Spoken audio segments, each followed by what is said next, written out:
Hello everyone, welcome back to my channel, Read Em. My name is Emily, and today I'm going to tell you my favorite books of 2024. First of all, I do have to apologize for the state of my voice. I think I sound a little bit hoarse. Maybe it's not as noticeable as I think it is, but I think it's pretty noticeable. I also want to start off by saying that I quite literally just got home from seeing Kit Connor and Rachel's Egg on Broadway. So if I seem a little bit in shambles during this entire video, that's why. I'm still just recovering, and I think I have become an entirely new woman. Like, I think the pull-up kiss changed my brain chemistry. Anyway, with that being said, I'm going to tell you my top 10 books of 2024. And I also want to note, before I start, that I read significantly less this year than usual because I lived my life significantly more this year. So I think a win is a win. I do want to read more in 2025, but I'm just giving you a little context. So because of that, I'm also going to throw in some of my favorite movies in the year at the end, but I know not all of you care about that. So if you care about the books, stay here for the book part. So my number 10 book of the year is 10th of December by George Saunders, which is kind of fitting, I think. This is a collection of short fiction. George Saunders is a professor at Syracuse, and I've read some of his work before in one of my fiction classes at the university I went to, and I really liked them. I think the one I had read before was called Styx, but I've also heard of his famous one called Victory Lap, and that's what got me interested in reading this book. And what I did not know is that a lot of his short fiction, not the one that I had already read, is incredibly strange. And is that a good thing for me though? Yes, very much so, because I'm obsessed with weird short fiction. His is weird in a way that is not quite my usual weird taste, because it is weird in a way that is very meta and very literary. I'm not the hugest literary fiction reader, like pure literary fiction, but this man is on a whole other level. He uses the medium of writing to its extremes, like to the maximum extent, and he bends the rules of prose itself and uses meta commentary within his own writing style to enhance the story he's trying to tell. And I can't really tell you exactly what that means because it kind of gives away the premise of some of the stories. But let me just tell you, when you're reading it, you'll know what I mean. I think Escape from Spiderhead from this collection is one of the coolest examples of that. And that story, I think, was turned into a TV show recently with like Chris Hemsworth or something. I don't know. But it's very sci-fi and interesting. There's more sci-fi in this collection than I expected as well. Next up, we have Voices of the Lost by Hoda Barakat. This is another book that is sort of a collection of things. This one technically reads much more like a novel, but it is technically epistolary, which means that it's like a compilation of letters. And there's five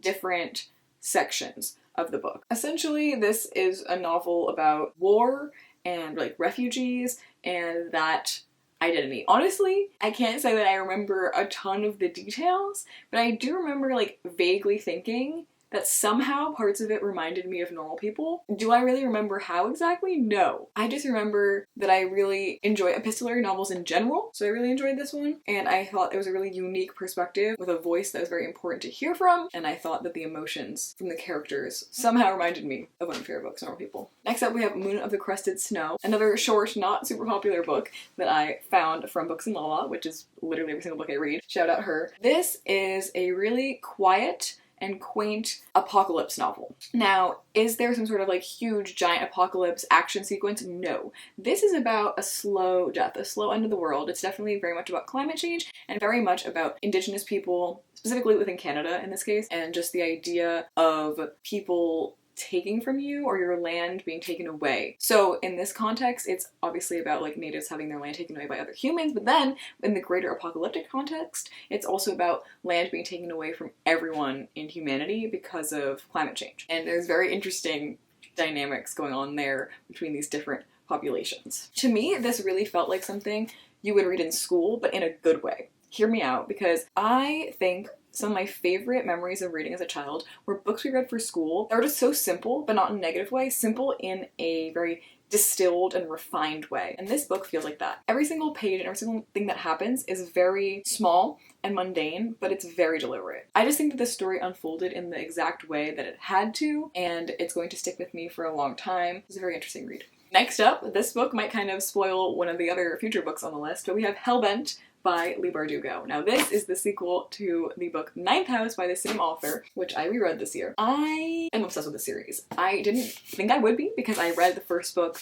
many years ago when it came out, I think in 2018. I gave it 4 stars. I liked it enough, but I kind of just like forgot about it, and I wasn't like obsessed with it like I am with her other series. But I was so wrong. Like, I was just so perfectly wrong. I reread it and it's the greatest thing to ever exist. I'm obsessed with the characters. I'm obsessed with the world building and the magic system and the history and the weaving with real historical context. It's insane. And this sequel is a little bit messy compared to the first book. A little bit. I think it could have been whittled down a tiny bit more, but it's incredible. Action-packed. Premise of the whole series in general is sort of dark academia vibes in Yale University, where there's like secret societies that have different magic systems, and our main character has to kind of figure out those systems as well as solve a murder mystery. There's a lot more to it than that. Let me just say, it gets really dark, really incredibly dark, like so much more than you could possibly expect it to. Know that this series is adult, even though her previous books were young adult. This is adult, like this is like so adult. And please know that the character Darlington is one of the greatest heroes to ever grace this planet. Thank you very much. I need book 3 and I need it now. Also, I have an official prediction that I think is going to be called Bloodbound. It's going to have a red cover with ram horns on it. Mark my words, when that cover reveal comes out and the title, I'm going to be right. I just know I am. Next up, we have a book that may surprise you is on this list because it's from a genre I don't typically tend to get along with very well. And that is People We Meet on Vacation by Emily Henry. This is a romance novel and I loved it. I loved every single second of it, and there's gonna be a movie with Tom Blythe and I cannot wait for that movie. I have trouble with a lot of romance books because I have trouble believing couples. I have an issue understanding the trajectory of relationships when they happen in too short of a term. But this one right here, this is a 12-year slow burn friends to lovers romance. I believed every single second. Literally every single second. I love Poppy, our heroine here, but I mostly love our man Alex here. And I don't mean I'm in love with him. I mean, I probably am. But I mean that I think we're the same person. Like, we react the same to literally everything. We had the exact same back injury. This book talks a lot about his chronic pain, and I really appreciated that. I also love that this book is about traveling, and I have been traveling a lot recently and really love to travel, and just everything about it. The whole thing is not that sappy. That's also why I like it, because I need a lot of calm in my rom-com. If we have too much rom, I'm not aboard. I'm like, ew. I'm like, sincerity and me do not, that's not what I'm looking for. But this one, like, there's a lot of calm, but like, I was kind of there for the rom. I'll admit it, I was. And I can't wait for the movie. So like, if you also don't really like romance that much, but you think like you're interested in getting into it, okay, we're gonna kind of switch things up a bit and bring the vibe down a tiny bit. We're gonna go now with No Longer Human by Osamu Dazai.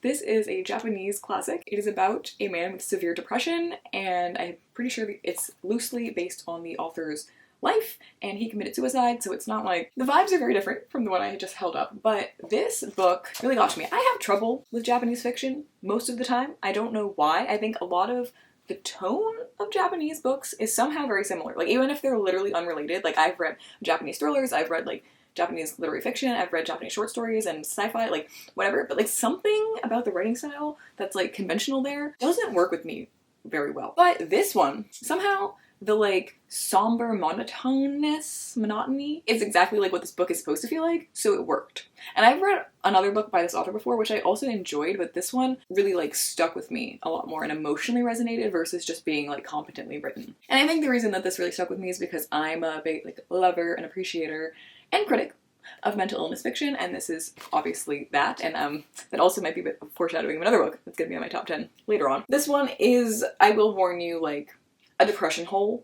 Like that's literally all it is. It also has interesting insights into Japanese culture, especially what it's like for men to grow up in Japan, and also like in this time specifically. That's what this was. This is a bit of a black hole of despair, but very memorable and very well written. Gonna bring the mood back up a little bit, but also make it a little scary, because now I have Incidents Around the House by Josh Mallory. This is my favorite horror author of all time, I'm pretty sure. Sometimes I might say it's Ian Reid, but I think for horror specifically, we're going with Josh Mallory. This is a super typical take on a possession story, except that it's from the perspective of a child, which I think makes it really fun. It's just kind of like an action-packed wild ride in the way that you would expect it to be. The main character, a child, has this creature that they refer to as Other Mommy in their closet, and their parents don't believe them when they talk about Other Mommy until they start to have to.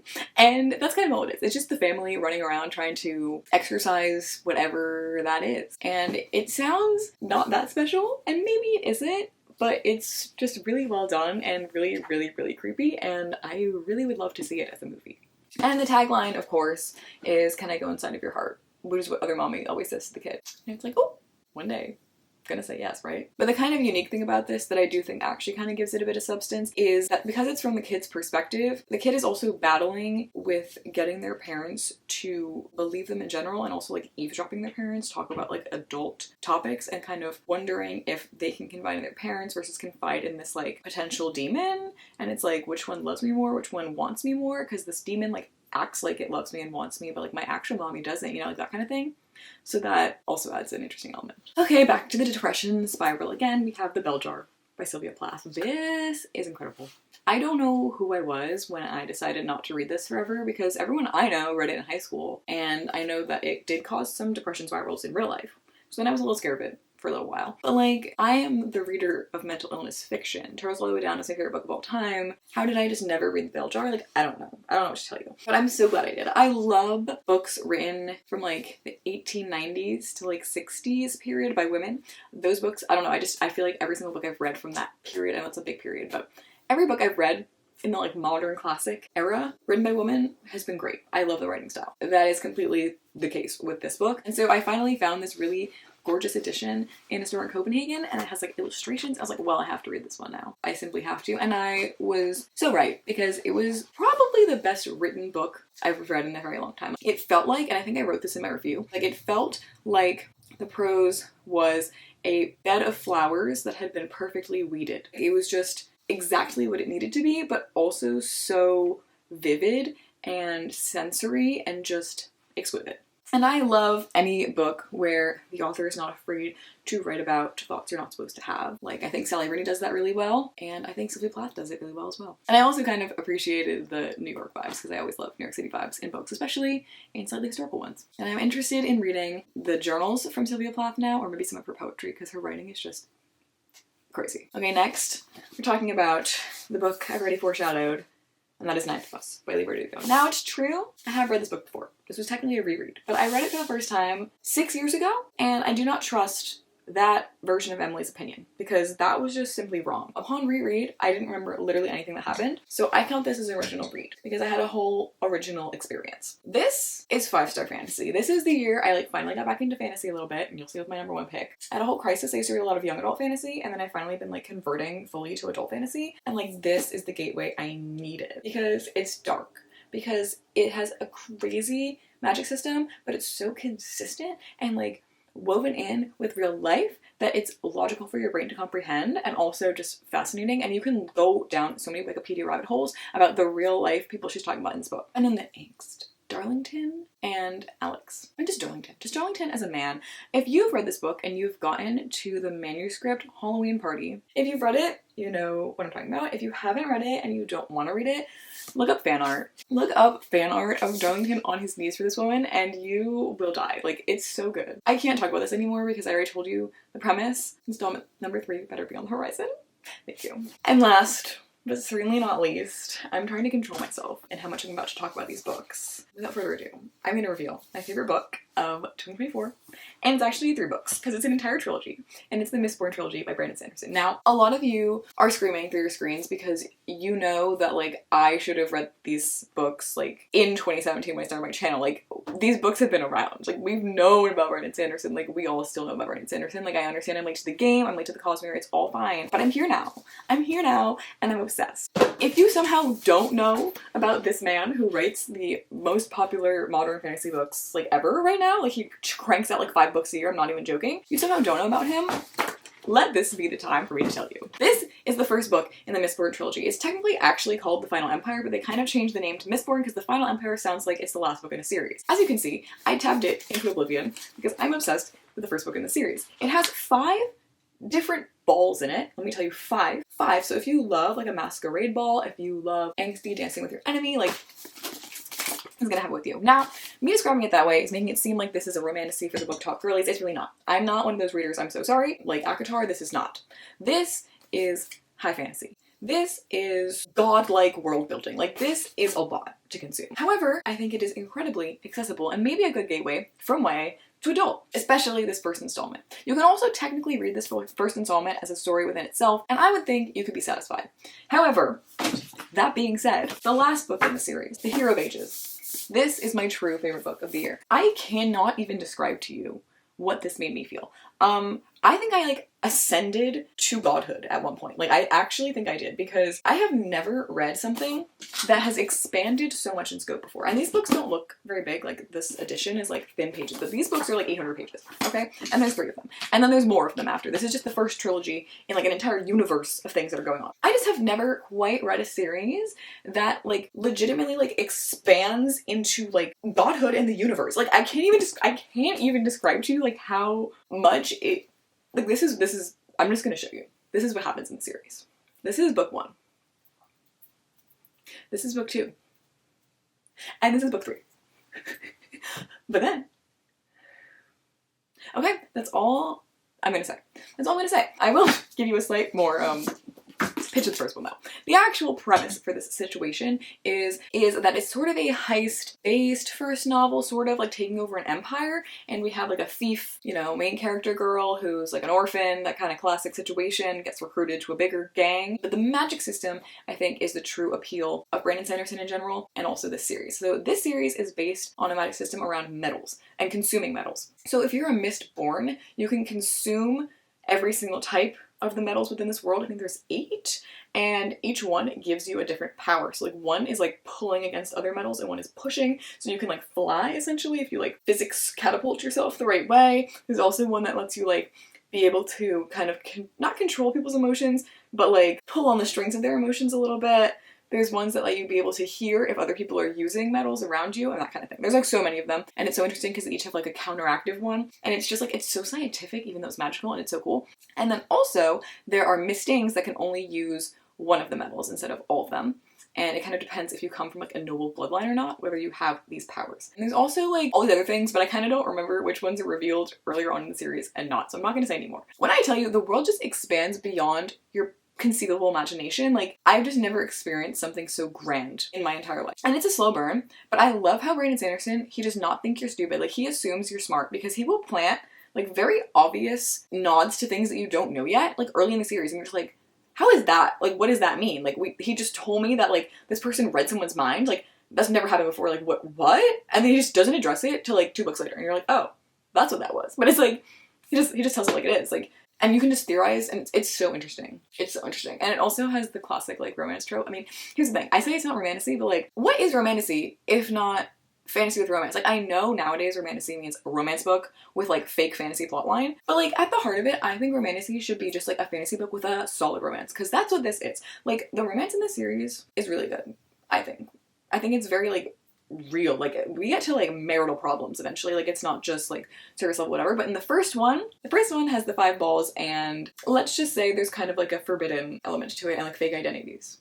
I'll leave it with that. Anyway, that is all of my favorite books of this year, but I'm gonna do a little quick roundup of my favorite movies as well. I'm gonna say less about them because I know this video is getting a little bit long. Here we go. My number 8 favorite movie of the year is The Substance. This movie is like a really, really extreme body horror piece that's also like a satire and societal commentary about body image and aging and stuff like that. Very incredible though. Like, I know it's really gross, but like, hear me out, I actually think it's worth a watch for like the average person, even though it's really gross. Like, you can close your eyes, but like, I feel like you deserve to see the emotional like resonance you're gonna feel from this. Next up, we have Palm Springs, which is a rom-com I also loved, which like, who am I? That's never happened in my life before, but Palm Springs is incredible. It's hilarious. The calm is fully in the rom-com, and it has a sci-fi twist that I won't spoil, but that's also why I liked it. Next, we have Mad Max Fury Road, which I never thought I would say is on here because it's just the most like batshit crazy movie ever. But when I first watched it, I gave it a 4, and then like 2 weeks later, my mom and I were still quoting it every single day, and we were like, we have to admit to ourselves that this is a 4.5, and like, we love this movie so much. Like, we say "witness me blood bag" every 5 seconds. It's so good, and all the stunts in it were real. And like, I'm a sucker for action movies, so like, if you're not into that, I can see why you wouldn't like this. It's not that much, but like if you like crazy action, like crazy, but then also just like funny, weird fantasy world building that also doesn't really make sense though,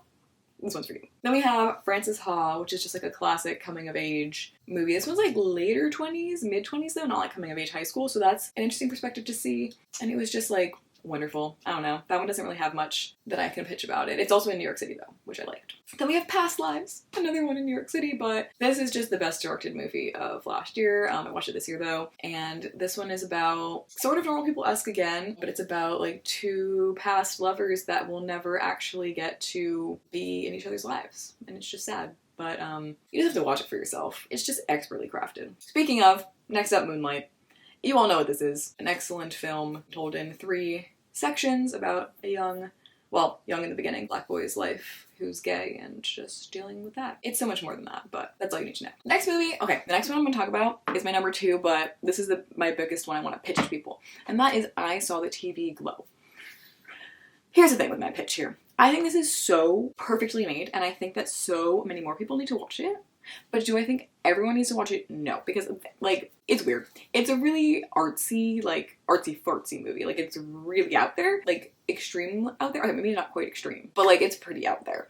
The plot of it like doesn't exist, and what the actual thing it's about is like really like subtext, like meta. Like you can figure it out quite obviously if you watch it with intention, but I think some people like just don't pick up on the thing that it's very obviously supposed to be about, and you kind of need to like watch it once and then you realize what it's about and like watch it again for the full effect. But it does have really good music in it also, and Phoebe Bridgers is in it, like literally in the movie singing her own custom song, and it's incredible. Like I've never felt so hollow after watching a movie. It's technically a horror film, but it's more horror in like an existential dread sort of way than like a, oh, this is spooky way. Like it's not like that. It's just like, I'm never gonna breathe again, like that kind of thing. But that being said, despite I Saw the TV Glow being, I think, probably the best movie I saw this year in terms of craft, my favorite movie that I saw this year, and probably the favorite movie of many people this year, is Dune Part 2 by Denis Villeneuve. This movie shook me to my core. I've read the book, Dune, obviously, before. I've tabbed it up. I loved the first movie. How good could the second one be? Oh my god, I was so wrong. I saw it in an XD theater, because I don't have any IMAX near me, which is sad.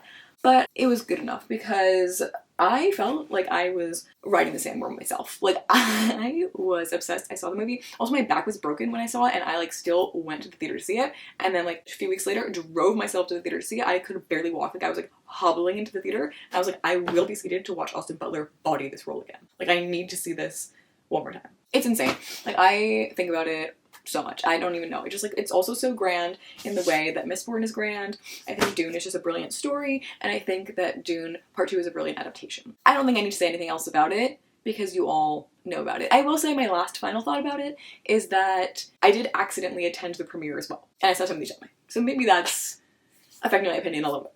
Maybe just a little bit. So those are all my favorites of both books and movies for 2024. Again, I'm so sorry about my voice. It might sound a little bit weird. And I'm also sorry for disappearing off the face of the earth for a little while. I moved to Spain. Don't know if I told you guys that. I was planning on making videos there, and I think I just got a lot more busy than I thought I would. But I do want to make more videos when I get back, and I'm less busy now because I finally like moved in for real, and I'm like pretty stable with what's going on. So I'm hopefully going to make more videos soon and reading more in the new year. Please comment down below if you have any of the same favorites from this year or any that you just want to share or talk about, and please consider liking and subscribing and commenting for engagement, and I'll see you guys next time. Bye!